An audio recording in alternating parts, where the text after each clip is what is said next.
Assalamualaikum warahmatullahi wabarakatuh. Hari ini kita di analisis numerik 1 akan membahas tentang deret Taylor. Dan untuk kasus khususnya kita akan membahas deret Maclaurin. Deret Maclaurin itu hanyalah satu kasus khusus dari deret Taylor. Kenapa kita perlu membahas ini? Karena banyak sekali formula dalam metode numerik. Jadi kita akan membahas metode numerik meskipun nama kuliahnya analisis numerik. Metode numerik yang diturunkan menggunakan deret Taylor ini. Salah satu peran penting deret Taylor adalah bahwa deret Taylor ini mendekati suatu fungsi yang rumit menggunakan polinom. Kenapa polinom? Apa faedahnya kita mendekati menggunakan polinom? Kalau kita mendekati suatu fungsi yang rumit dengan polinom, maka fungsi tersebut menjadi mudah untuk dianalisis dan dikenali perilakunya. Karena polinom adalah suatu fungsi yang paling sederhana bentuknya dan paling mudah dipahami sifat-sifatnya. Dan karena deret Taylor merupakan suatu hampiran, maka yang dihasilkannya pun nilai atau fungsi yang dihasilkannya juga merupakan suatu hampiran atau pendekatan. Kita mulai pembahasan deret Taylor ini dari gambaran bagaimana deret Taylor ini digunakan untuk menghampiri suatu fungsi. Misal saya punya suatu fungsi f, saya definisikan sebagai cos x. Jadi fx sama dengan cos x. Akan kita hampiri fungsi cos x ini di sekitar x sama dengan 0. Kenapa kok ada embel-embel di sekitar titik x sama dengan 0? Nanti kita akan tahu kenapa alasannya. Kita akan menghampiri fx sama dengan cos x ini menggunakan polinom berderajat 0 atau fungsi konstan di sekitar x sama dengan 0.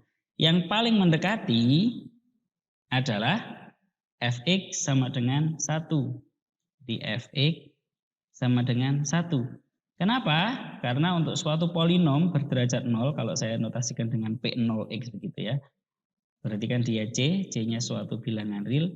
Saat x-nya sama dengan 0, nilainya sama dengan cos 0, ya cuman ini satu ini.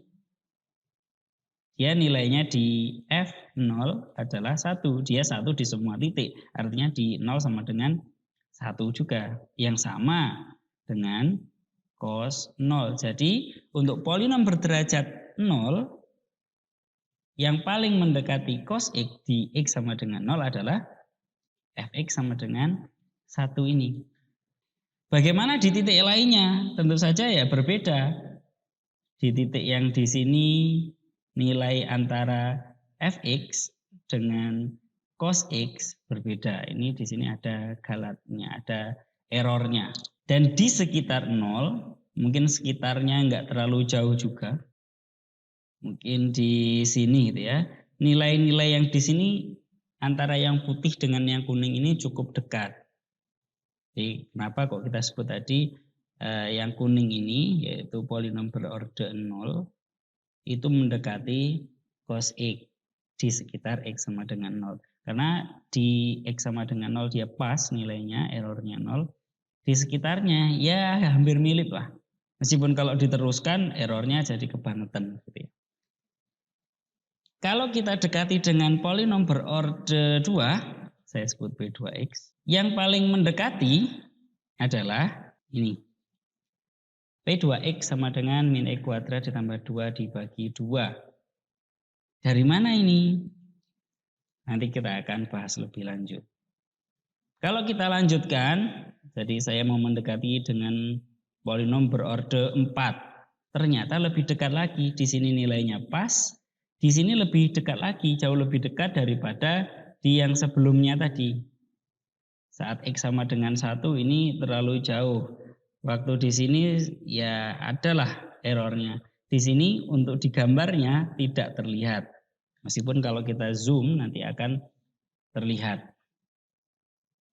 Kita dekati dengan polinom yang lebih tinggi lagi. Dalam hal ini dia, maksudnya yang lebih tinggi tadi adalah ordenya. Dia ordenya 6, kemudian orde 8, lebih parah lagi. Kalau kita punya waktu lebih gitu ya, sangat nganggur sekali, kita dekati dia dengan polinom berorde 18. Sehingga di sekitar X sama dengan 0, ya pasti sangat dekat. Nilainya ini hampir-hampir berhimpit. Padahal sebenarnya kalau kita zoom beberapa puluh kali atau beberapa ratus kali, kita akan mengetahui bahwa tetap saja ada jaraknya antara yang kuning yang merupakan grafik polinom berderajat 18 yang mendekati cos X dengan grafik yang berwarna putih yang merupakan grafik dari fungsi cos X. Untuk melihatnya seperti biasa kita gunakan applet untuk membantu pemahaman kita. Saya buka reavilan.com. Kemudian di media, di sini ada metode numerik, di bab Jared Taylor, di sini ada appletnya. Saya tekan F11 biar lebih nyaman lihatnya. Oke, ini tadi adalah cos X. Cos X yang berwarna putih ini saya dekati dengan suatu polinom berorde 0, maaf. Dan dia adalah fx sama dengan 1 ini. Kalau kita lihat di sini jelas di X sama dengan 0 dia nilainya pas tepat ya 1. Tapi di sekitar 0 di sini sudah kita lihat dia errornya besar. Oke.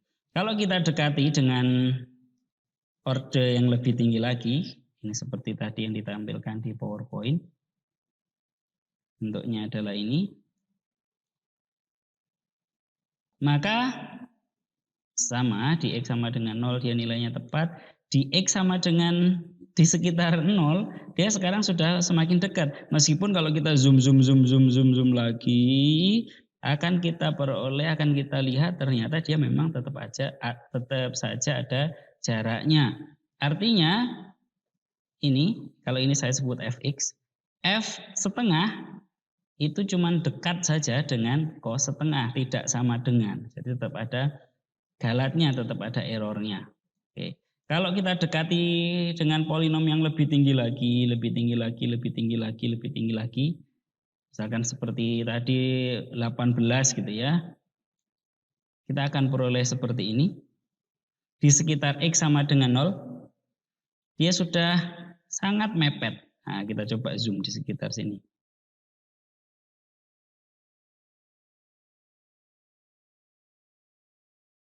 Wah, terlalu bagus ini pendekatannya ya. Jadi di sekitar X sama dengan 0 malah kita zoom sekecil ini, sejauh ini kita zoom. Tetap saja kita belum bisa melihat dua grafik itu terpisah gitu ya. Masih seolah-olah terhimpit. Oke, mungkin kalau yang di sekitar sini akan kelihatan. Tapi ini kan sudah bisa dibilang cukup jauh dengan X sama dengan 0. Jadi di titik ini kita bisa melihat gap antara dua grafik fungsi ini, antara pendekatannya cos X dengan cos X. Jadi semakin tinggi derajat polinom yang mendekati suatu fungsi, dalam kasus ini adalah cos X, maka semakin bagus juga pendekatan yang dihasilkan. Artinya error di setiap titiknya semakin mengecil. Oke, kita kembali lagi ke slide. Selanjutnya kita akan mencoba mengaproksimasi fungsi yang tadi kita bahas, yaitu cos X di sekitar X sama dengan 0. Ini adalah yang akan diaproksimasi. Kita akan mendekati atau mengaproksimasi cos X ini menggunakan polinom berderajat 0, 1, 2, 3, atau 4. Cuman karena biar video ini nggak panjang-panjang, biar kuota nggak banyak habis, akan saya bahas mungkin P2 dan P4. Artinya polinom berderajat atau berorde 2, polinom berorde 4 yang mendekati cos X. Yang jelas kita sudah tahu jawabannya nanti berapa. Jadi saat polinom berorde 2 nanti akan kita hasilkan ini, nilai ini. Sedangkan untuk berorde 4 akan kita hasilkan nilai itu. Oke, tapi bagaimana caranya mencari? Nah, ini akan kita bahas. Misal fx adalah cos X dan karena kita akan mendekati menggunakan polinom berorde 2, maka pasti bentuknya adalah ax kuadrat ditambah bx ditambah c, di mana a, b, c itu bilangan real. Oke, pertama, F0 yaitu cos 0 sama dengan 1. Maka P2 juga harus memiliki sifat itu, yaitu P20 yang sama dengan A dikali 0 ditambah B dikali 0 ditambah C, itu dia harus sama dengan 1 biar sama.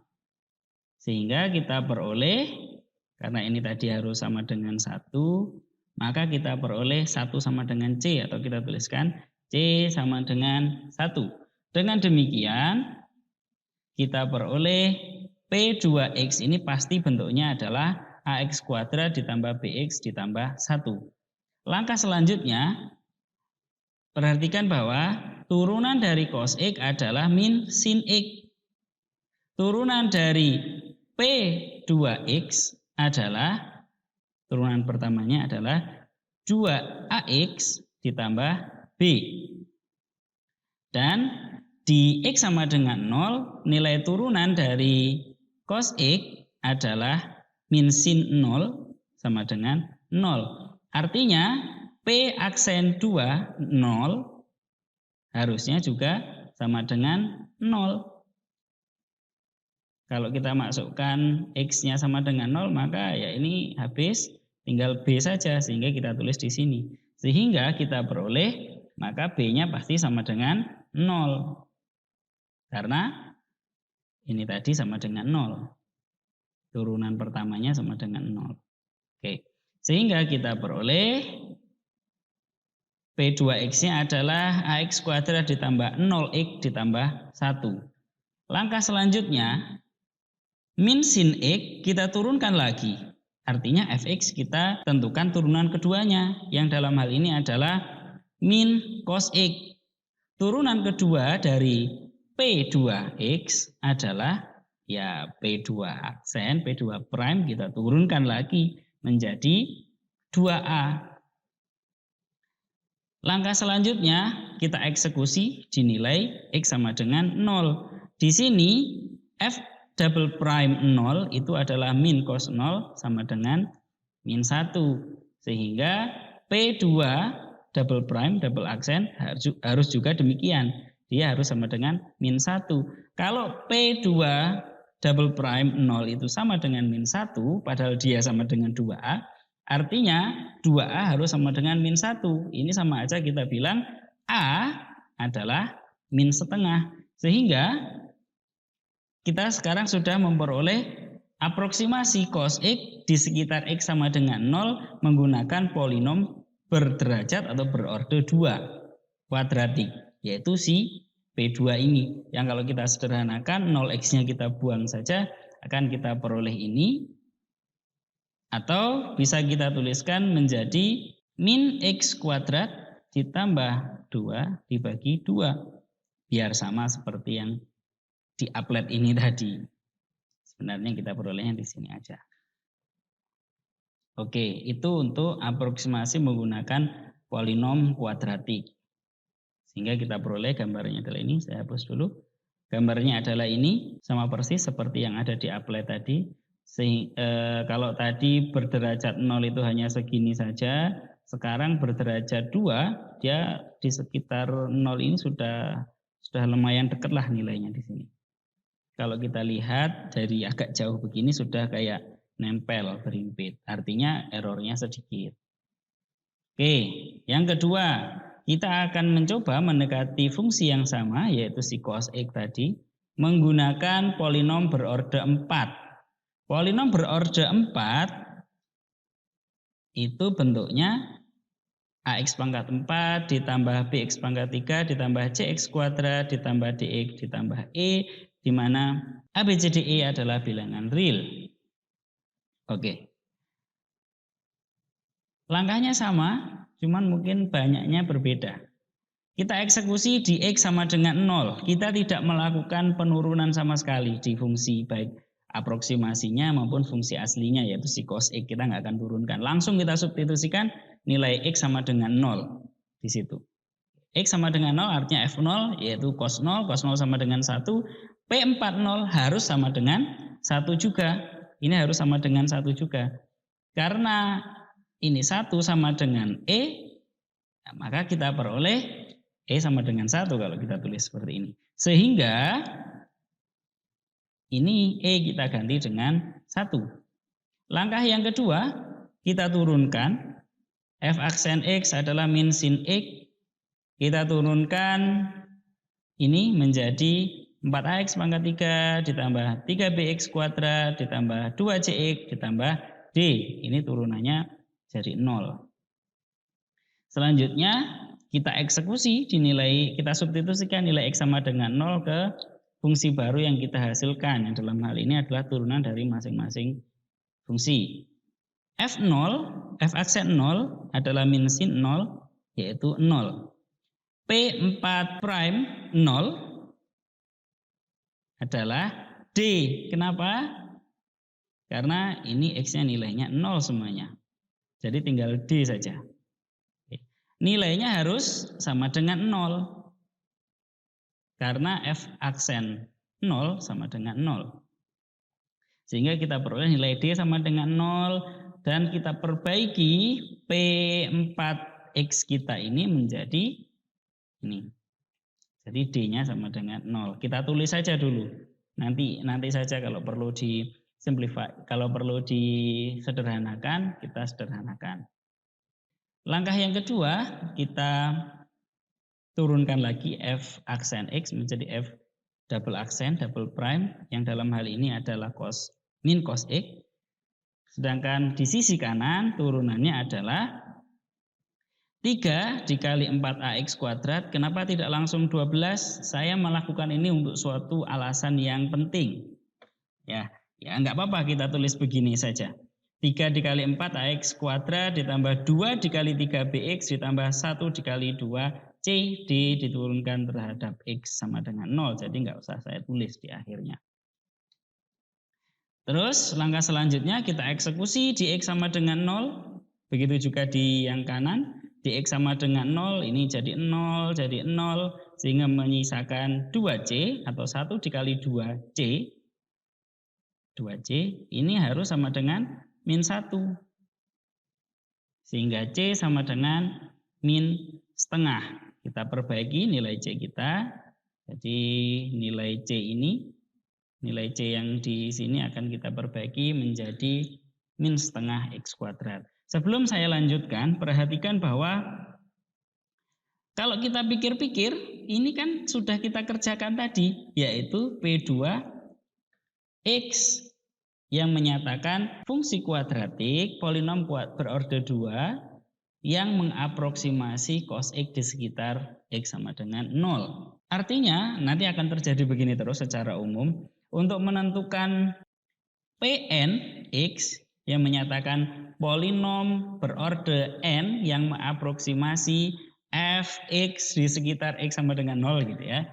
Kita cukup kalau misalkan diketahui Pn min 1x-nya, ya kita cukup memproses sisanya. Jadi kita potong saja yang kita lakukan barusan ini, langsung kita ke turunan ketiga karena sudah tahu kita dari perhitungan sebelumnya nilai ini sudah kita peroleh. Oke, kita lanjutkan. Kita lanjutkan tradisi kita menurunkan. Kita turunkan satu kali lagi sehingga kita peroleh turunan ketiganya yaitu sin X.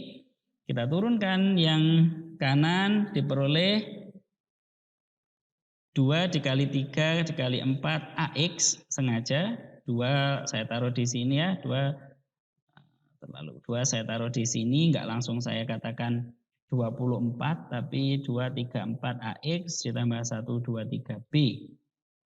Untuk alasan yang penting. Kita eksekusi nilai X sama dengan 0, di sini adalah sin 0, nilainya adalah 0.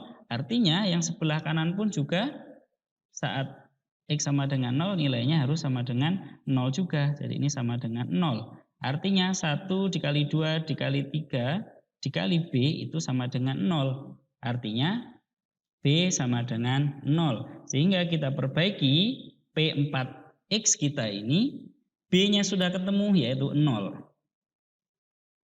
Oke. Selanjutnya kita yang tidak kita ketahui tinggal A saja. A ini nilainya berapa? Begitu A kita ketahui sudah masa depan cerah. Kita sudah tahu P4X itu siapa. Oke, yang kita lakukan apa? Turunkan lagi. notasi penurunan, notasi ini ya. Jadi kalau turunan pertama prime-nya 1, turunan kedua prime-nya 2, turunan ketiga prime-nya 3. Untuk 4 atau lebih kita notasikan misalkan yang diturunkan adalah F sebagai F ini di dalam pangkat dalam kurung. Itu bukan F pangkat N tapi turunan ke N dari F. Seperti notasi di kalkulus. Kita nggak akan buat notasi baru di kuliah ini. Oke, kita turunkan yang sisi kanan juga menjadi, ini kan turunan pertama terhadap X jadi 0. Dan ini turunannya, ini sebenarnya ada pangkat satunya. Satunya dibawa aja ke sini menjadi 1, 2, 3, 4A. Oke, dan di X sama dengan 0, nilai F-nya, nilai turunan keempat dari F-nya adalah 1. Di kanan pun juga harus 1 untuk X sama dengan 0.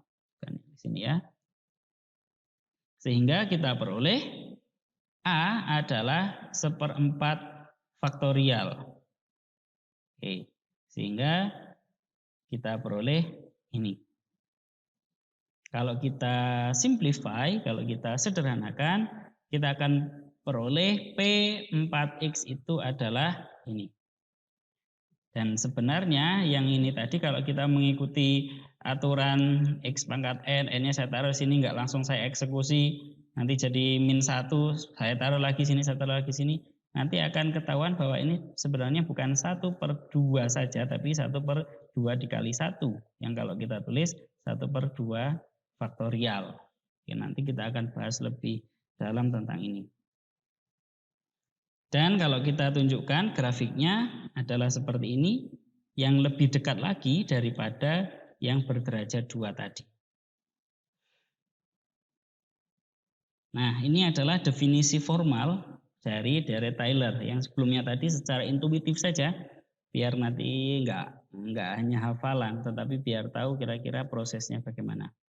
Misal F dan semua turunannya, F prime, double prime, turunan pertama, turunan kedua, turunan ketiga, keempat, dan seterusnya. Ini prosesnya sampai tak hingga. Mereka semua kontinu pada interval AB. Dan kita pilih X0 itu antara A sampai B. Boleh sama dengan A, boleh sama dengan B. Yang jelas X0 ada di interval AB. Ekspansi Deret-Taylor untuk Fx sekitar X0, artinya tadi kalau saya tuliskan X sama dengan 0 ya, ini 0-nya ini yang menjadi X0. Jadi di sekitar X0 itu artinya ya X sama dengan X0. Kalau kita asosiasikan dengan yang tadi kita lakukan. Definisinya adalah ini, di mana F pangkat M ini, M-nya di dalam kurung biasa, parenthesis, ini kita nyatakan sebagai turunan ke M dari F. Di sini adalah X0, di sini adalah X0. Pangkatnya ini pangkat biasa, pangkat M. Kalau X0-nya khusus, X0-nya tertentu, yang dalam hal ini X0-nya adalah sama dengan 0, ini adalah yang kita lakukan tadi. Ekspansi Deret-Taylor di sekitar X0, di mana X0-nya adalah 0, kita sebut sebagai Deret-Maclaurin. Jadi Deret-Maclaurin adalah kasus khusus dari Deret-Taylor, yaitu ya dia Deret-Taylor di sekitar X sama dengan 0, gitu saja. Atau ini bisa kita tulis, karena ini sigma, kita tulis saja jadi seperti ini ya. Ini F X0. Ingat, tahap kita tadi pertama kali kita nggak menurunkan apa-apa. Kita langsung mengeksekusi dia di X sama dengan 0, yang tadi kita lakukan. Kemudian kita turunkan, kita eksekusi di nilai X sama dengan 0 tadi, lalu dikalikan dengan X. Kenapa dikalikan dengan X? Karena saat kita mengeksekusi untuk turunan pertama, di sininya X. Kemudian waktu kita mencari C, dia X-nya pangkat 2. Waktu kita menentukan nilai B, dia X-nya pangkat 3. Karena memang begitu definisi dari polinom. Jadi yang di sini X, E kuadrat, E pangkat 3, pangkat 4, dan seterusnya. Di turunan kedua kita bersinggungan dengan X kuadrat. Di turunan ketiga kita punya X pangkat 3 dan seterusnya. Di turunan ke M kita punya X pangkat M. Yang tadi kita proses, jadi X0-nya sama dengan 0. Makanya saya bilang X pangkat saja, enggak X dikurangi X0. Sedangkan untuk di sekitar X0, X0-nya enggak harus 0 ya, fungsinya kita geser saja ke kanan atau ke kiri. Sehingga kita kurangi ini. Dan selanjutnya untuk menjelaskan bagian ini, lebih umumnya adalah ini koefisiennya adalah turunan ke M dari X0 dibagi M faktorial. Kenapa demikian? Karena misalkan kita sebut sebagai Pn, aproksimasi dari fungsinya tersebut, karena dia adalah suatu polinom, saya bisa menuliskan dalam bentuk sehingga di turunan ke M, misalkan M itu ada di sini, jadi A, M, X pangkat M ada di sini. Di turunan ke M, nilai-nilai yang ada atau suku-suku sebelum A, M, X, M ini semuanya 0 karena diturunkan M kali, jadi dia pasti 0. Sedangkan di sebelah kanannya ini juga pasti 0, yang kiri 0, yang kanan 0. Kenapa 0? Karena kita eksekusi saat X sama dengan 0. Sehingga untuk XX, ya, mungkin di sini ada AM plus 1, X pangkat M plus 1, dan seterusnya. X-nya ini kita substitusikan nilai 0 ke dalamnya, sehingga nilainya pasti 0. Sehingga, saya ulangi lagi, di kirinya, dalam tanda kutip ya, kanan kiri dalam tanda kutip, suku-suku di kirinya AM, X pangkat M, itu 0, di kanannya juga 0 dengan alasan yang berbeda. Padahal di turunan ke M, kita bandingkan nilainya dengan F pangkat M, maksudnya turunan ke M dari F, X0. X0-nya adalah 0. Dan kondisi AM, X pangkat M ini di turunan ke M, dia menjadi, ini perjalanannya kalau didetailkan, di saat pertama kali, di turunan pertama, dia menjadi AM X pangkat M dikurangi 1, di sini dikali M.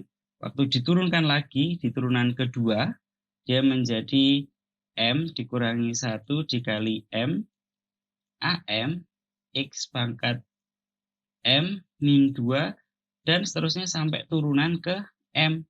Dia menjadi 1 dikali 2 dikali 3 dikali dan seterusnya sampai M. Dari AM, ini M bukan N ya, AM X pangkat 0 ya, atau nggak usah kita tulis, AM saja. Sehingga dari sini, karena kita bandingkan dengan nilainya FM 0 turunan ke M dari F, dan kita substitusikan nilai 0 ke dalam fungsi tersebut, dia sama dengan nilai ini. Kalau ini kita tuliskan, kita singkat menjadi M faktorial. Sehingga kita peroleh F M turunan ke M dari F 0 sama dengan M faktorial kali AM. Artinya AM sama dengan F M 0 per M faktorial. Ini ceritanya begini. Maka secara umum bentuknya adalah selalu seperti ini. Dan saat X0-nya tidak sama dengan 0, kita tulis X0. Sehingga bentuknya bukan lagi, di sini bukan lagi 0, tetapi dia adalah X0. Perhatikan bahwa persamaan ini merupakan penjumlahan suku-suku, sehingga disebut deret. Karena penjumlahan disebut deret. Dan perhatikan juga bahwa deret Taylor ini adalah, saya sudah mulai bisa nyebut deret ya, deret Taylor. Deret Taylor ini panjangnya, sukunya tak hingga, sehingga ini merupakan penjumlahan dari suku-suku tak hingga. Tapi pada prakteknya kita seringkali memotong pada orde tertentu saja seperti tadi. Contoh di awal, jadi untuk orde 2, orde 4, orde N, N-nya mungkin tertentu ya, nggak sampai 10 juga pada prakteknya. Pada prakteknya kita di kampus, mungkin kalau di dunia industri bisa sampai orde yang lebih tinggi lagi seperti itu. Kenapa begitu? Karena ya yang kita cari mungkin cuman suatu nilai yang ya pembulatan 2 angka di belakang koma. Padahal itu sama saja antara polinom berorde 4 atau berorde 40, kalau kita bulatkan nilainya di 2 angka di belakang koma nilainya sama. Nah, kalau nilai sama pada lebih berdarah-darah itu ya kita hentikan saja sampai di suatu nilai di suatu orde tertentu yang kita perlukan saja. Sehingga kita tuliskan ini ya biasanya fx aproksimasi pendekatan, jadi nggak lagi sama dengan sampai sini gitu ya, ini kita buang, jadi kita yang ini kita ambil, seringkali seperti itu.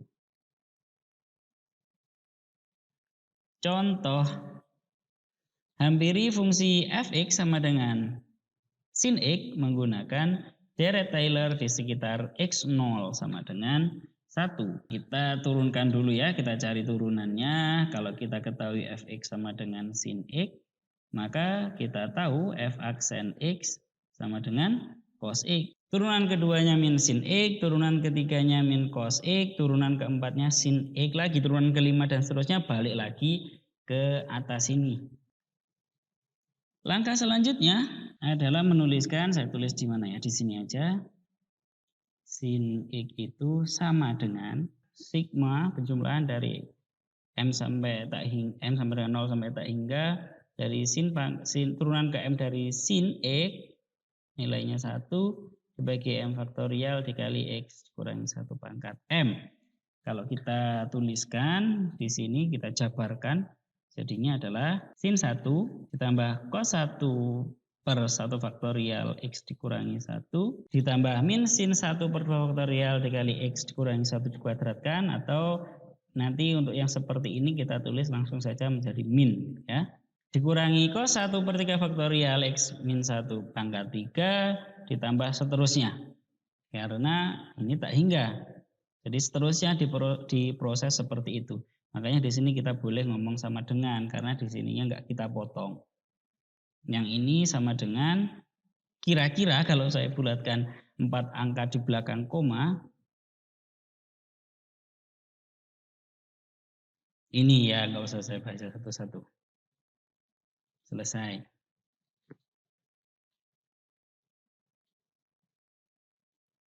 Contoh selanjutnya, hampiri sin x, e pangkat x, cos x, dan ln x ditambah 1 menggunakan ekspansi Maclaurin. Artinya kita gunakan deret Taylor, ekspansi Taylor, hanya saja di x di sekitar x sama dengan 0 kok, sama dengan 1, sama dengan 0. Tadi turunan dari sin x sudah kita bahas, kita langsung pakai saja.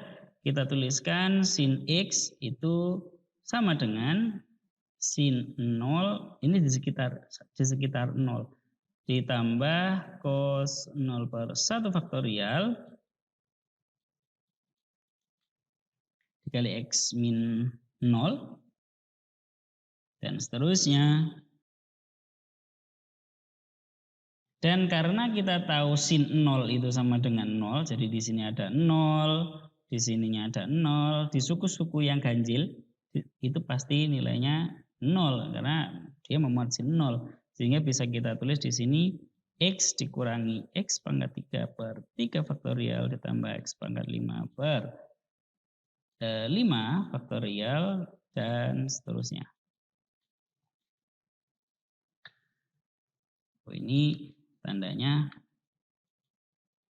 kurangi. Oke, terjawab. Tempatnya nggak ada ya. Oke, nggak apa-apa, dihapus saja ya. Untuk menentukan ekspansi Taylor dari e pangkat x, terlebih dahulu kita tentukan turunan-turunannya. Cuman dari kalkulus kita tahu bahwa e pangkat x itu fungsi yang bandel, dia diturunkan nggak mau ya, diatur dia sendiri. Dan itu masa depan cerah, kita nggak usah mikir turunannya gimana. Sehingga kita peroleh dengan cara yang mirip seperti tadi, e pangkat x itu adalah ini. Nah, nggak usah saya baca satu persatu. Yang kalau kita sederhanakan, karena kita tahu E pangkat 0 itu sama dengan 1,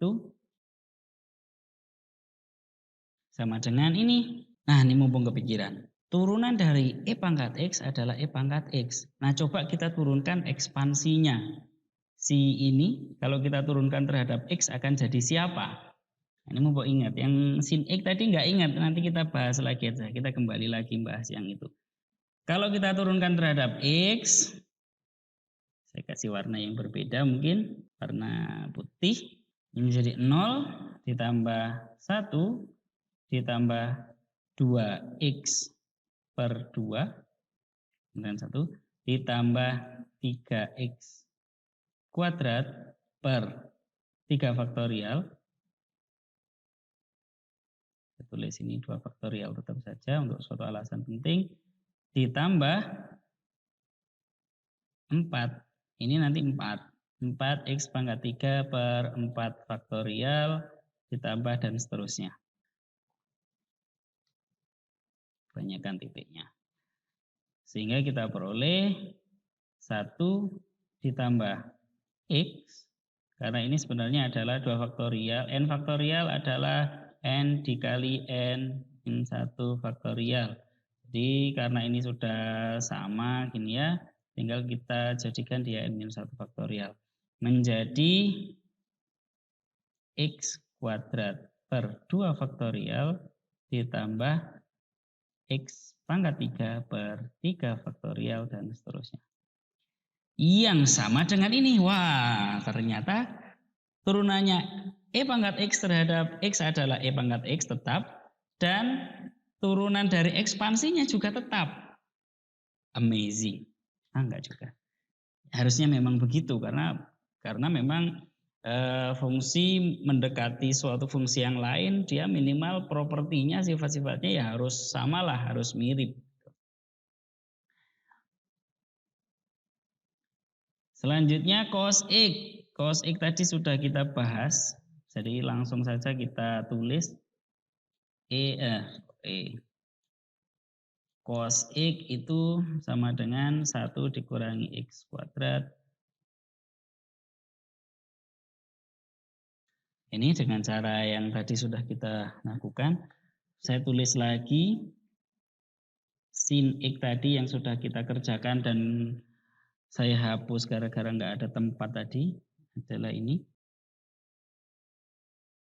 Oke, seperti E pangkat X tadi, coba kita turunkan sin X terhadap X. Ini jadi 1, ini jadi 3X kuadrat per 3 faktorial ditambah 5X pangkat 4 per 5 faktorial dan dikurangi yang di sini harusnya adalah X pangkat 7 per 7 faktorial. Jadi kalau ditaruh di sini jadi 7X pangkat 6 per 7 faktorial dan seterusnya. Yang kalau kita tuliskan menjadi 1 dikurangi X kuadrat. Ini kita coret ya, kita coret. Ini kan jadi 4 faktorial, jadi 2 faktorial, jadi 6 faktorial. Sehingga kita peroleh ini.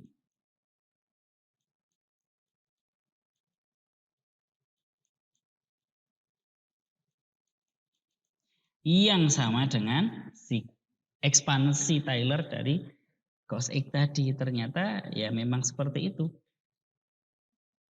Oke, nanti bisa dicek bagaimana kalau cos diturunkan, apakah menjadi negatif dari ini, karena memang harusnya adalah min sin.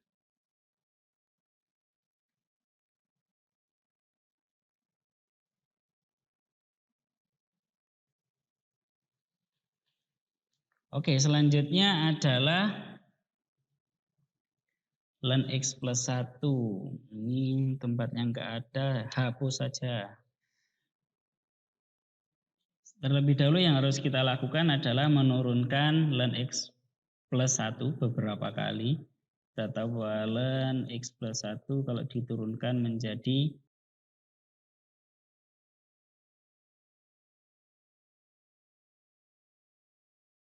ini, nggak usah saya baca satu persatu, sehingga bisa kita tuliskan menggunakan formula dari Taylor tadi menjadi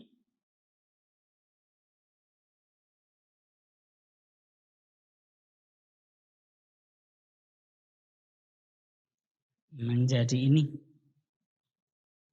Yang kalau kita sederhanakan menjadi X dikurangi X kuadrat per 2 ditambah X pangkat 3 per 3 dikurangi X pangkat 4 per 4 dan seterusnya.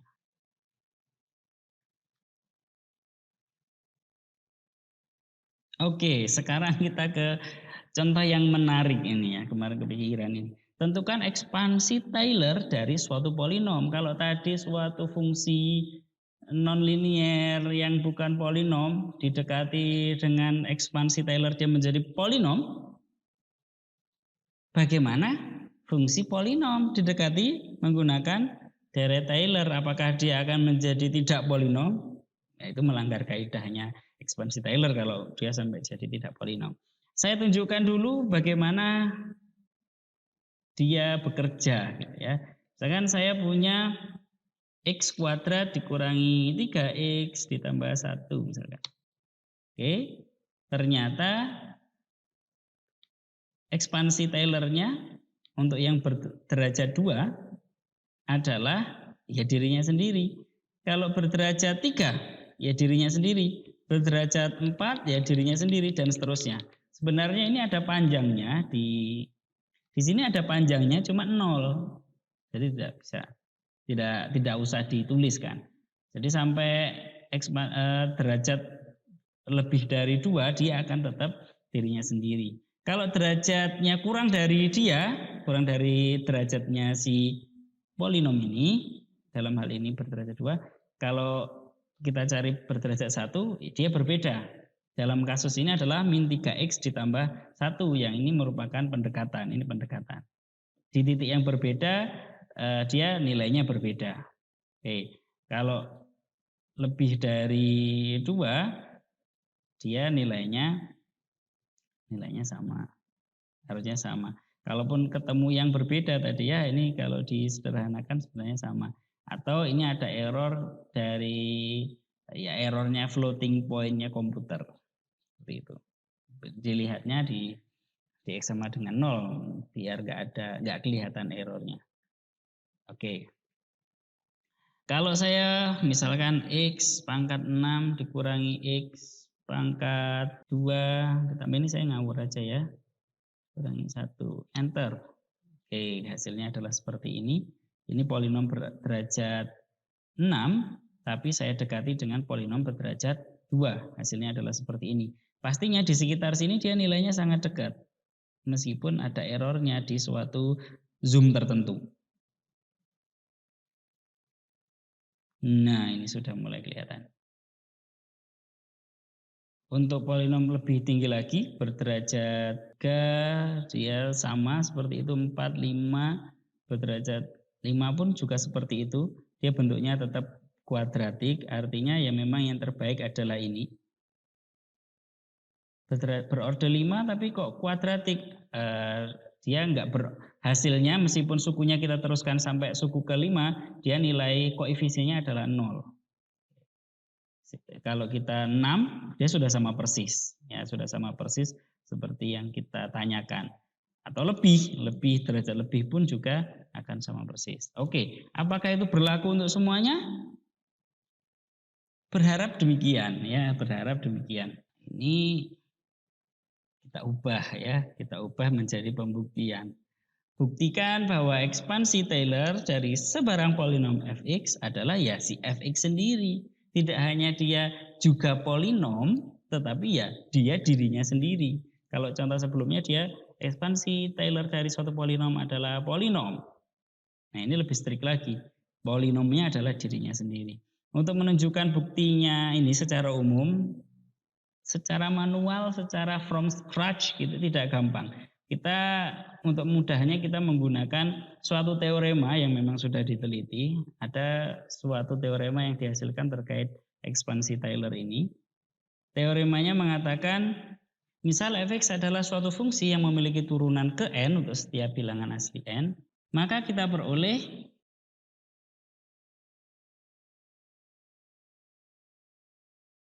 ini,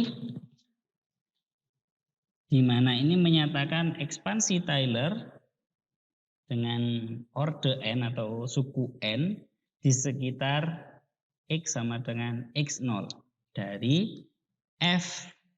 F-nya suatu fungsi yang memiliki turunan ke N tadi untuk setiap bilangan asli N. Di mana ada satu syarat lagi, alfa L adalah suatu bilangan antara X0 sampai X. Teoremanya seperti itu. Suku yang terakhir ini, jadikan ekspansi Taylor untuk N, N-nya suatu bilangan asli, artinya nggak sampai tak hingga ini. Nah, suku terakhir ini disebut residu. Residunya untuk saat ini sejauh yang saya ketahui ada dua, yaitu bentuk Lagrange dan bentuk Cauchy. Yang ini adalah bentuk Lagrange, nanti ada lagi bentuk Cauchy. Nanti boleh dilihat ya, atau dicari di buku-buku. Atau kalau penasaran, kalau model Cauchy itu, kalau ini Cauchy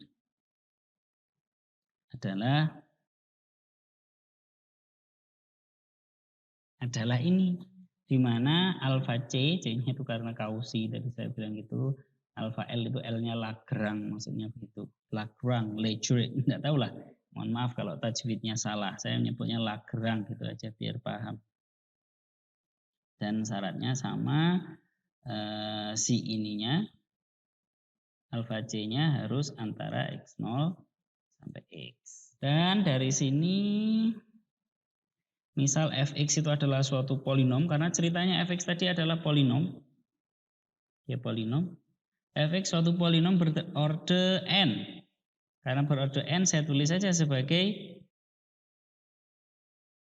A0 ditambah A1x ditambah A2x kuadrat, seterusnya ditambah AN x pangkat n.